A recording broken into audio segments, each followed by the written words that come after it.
Alright, welcome to the channel. So today we're going to be putting the Milwaukee brushless trimmer to the test, and we're going to be cutting commercial with it, but we're doing residential houses, but we're going to be doing like 22 houses today. So we got the 12 amp hour battery on it, and we just started off the day. We are fully charged, as you can see, and we're going to be putting this trimmer to the test, doing trimming and edging here. So stay tuned and comment below. Let me know what your thoughts are.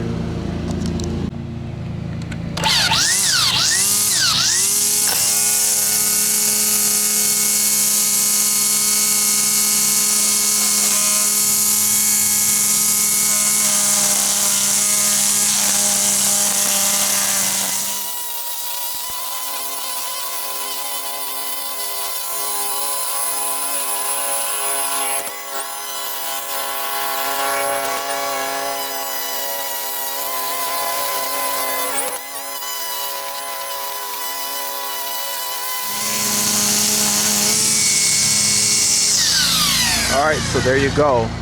We just edged this up. Looks pretty sharp, looks pretty tight, and it definitely does a good job, man, of edging. One thing that I've noticed is it's just nice to not have the gasoline engine constantly idling. You just squeeze the trigger, it starts up and it runs. You don't have to start it, you don't have to stop it, and it's just a lot easier. As far as the feel, it feels like a commercial piece of equipment. It has good balance.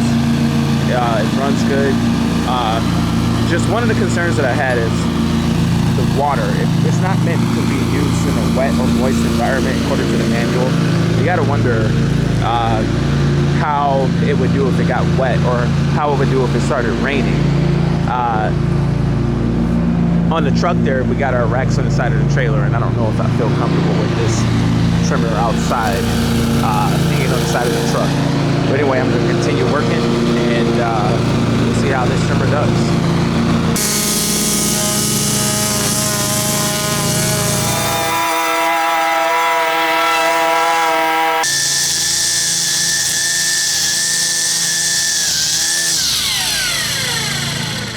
Alright, so that's turtle mode. I'm going to switch to the rabbit mode, and we'll see how it looks.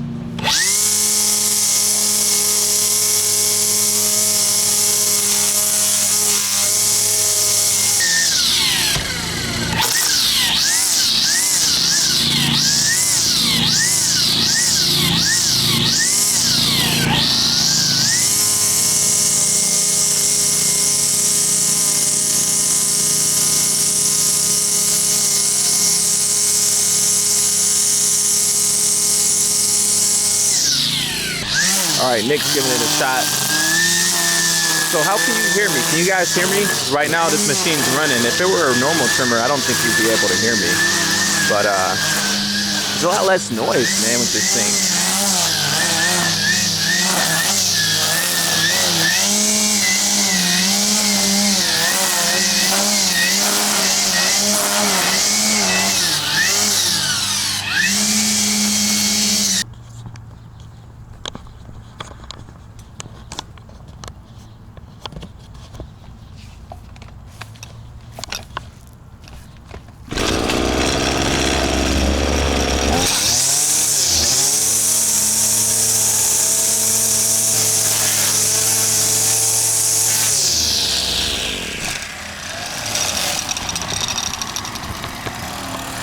Uh-oh, it looks like the other guy put away the trimmer.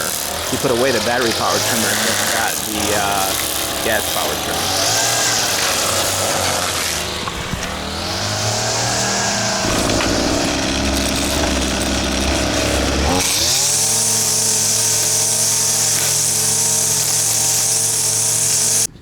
Alright, so I put the electric trimmer in the hands of one of my guys, and he put the trimmer down and went back to steel.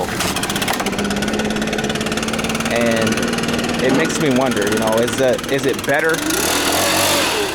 Is the electric better than the gas? That's a tough question. I think it's better than any homeowner trimmer I've ever used, but it's pretty debatable if it's better than a full commercial gas powered trimmer. This steel trimmer has been with me for a year and a half, and it still runs good. Still has good power, and I'm finding that I'm putting down edges a lot better with the steel and than I am with the Milwaukee. But I'm definitely impressed with the Milwaukee. It has really good balance. I'm able to do good work with it, but I don't think I'm faster than I am with the steel, or the quality is not quite as good with the steel. It's close. It could just be a learning curve, or just getting adjusted to the different feel of the way the torque is transferred, because all that comes into play when you're talking about trimming and edging. You know, how it feels, how the torque feels once it hits the grass, especially when it comes to edging a property. But either way, all the edges look clean. It's definitely getting used to like having less noise, less vibration. It feels like it's not doing as much, or it's not putting down as much power, but I don't know if that's the case. It just may seem like it's less power because there's less noise and it's a lot less dramatic. But I'm going to continue to use it. One negative that I did notice about the Milwaukee trimmer is that it can't really change. You can't really change the heads. Like, I tried putting this larger diameter head on it that holds a lot more trimmer line on the Milwaukee, but the Milwaukee developed a horrible vibration once I did that. Once I put the original head back on it, the vibration went away. So I don't know if that head is specific to that machine, or if it really felt like the vibration went all the way up the shaft, and it was literally vibrating the motor, and it was pretty bad. So I took it off. Hopefully it didn't damage anything. Another issue I noticed is they recommend running it in a dry environment, and in a commercial setting, and that's not always the case. If that were hanging on our trimmer rack and it started to rain, that could be an issue. But hopefully everything works out. We're going to continue to run it. I'm going to at least empty out this battery, but I will say it's going to be hard to pick that up after running this. I'm so used to this machine. But I want that to be better, but I don't know if that's going to be the case. Anyway, see you at the next scene. Alright guys, so I just smoked my last battery here. I started off with one 12 amp hour battery and two 9 amp hour batteries after that, and I was able to get a good amount of work done. But that definitely seems to be the pitfall with the battery powered equipment. I don't know what I like better. I know I can move really quickly with the steel weed whackers that you see there on the trailer, but something about this machine, it has something that the gas powered machines don't have. It's really smooth, and it's able to lay down really good edging with the string trimmer.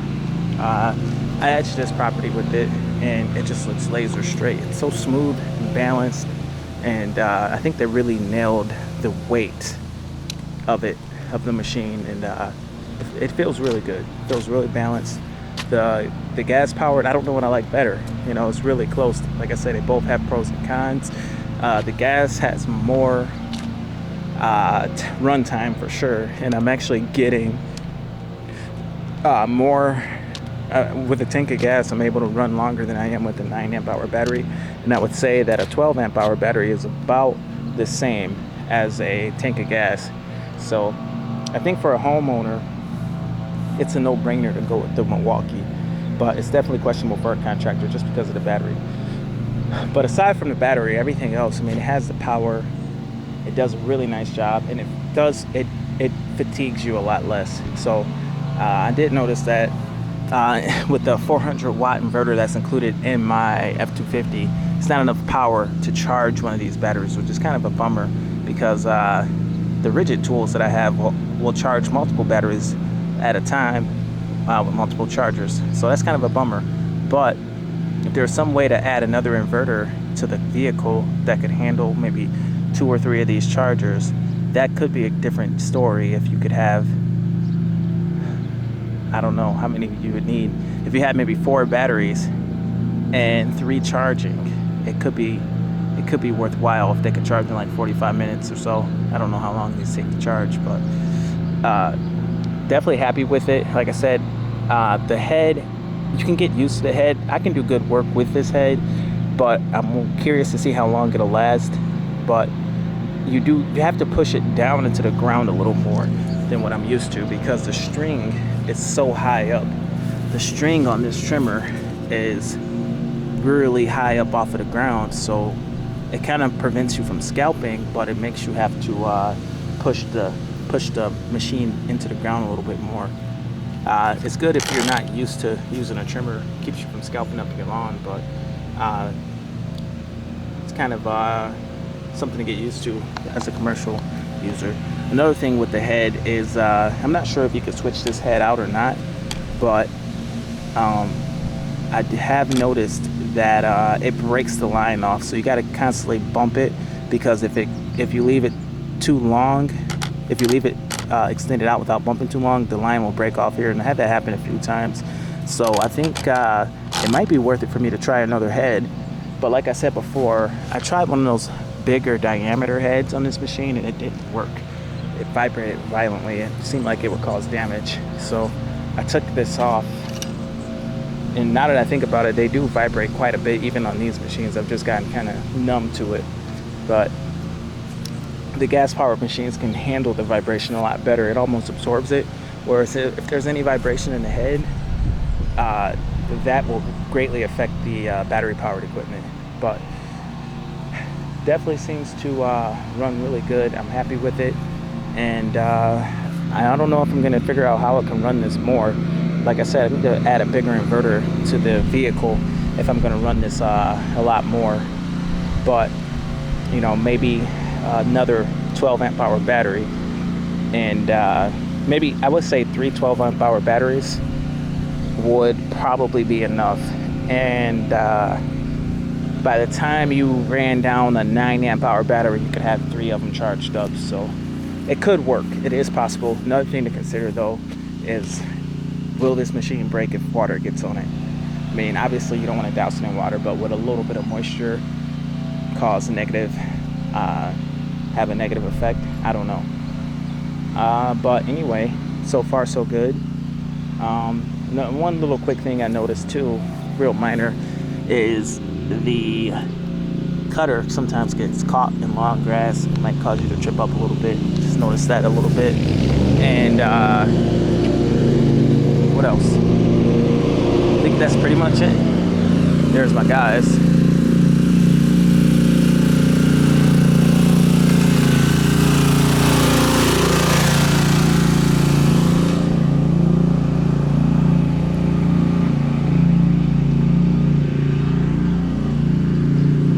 But yeah, definitely a good choice for the homeowner. I think we look good out in the field. I think it's a good looking machine.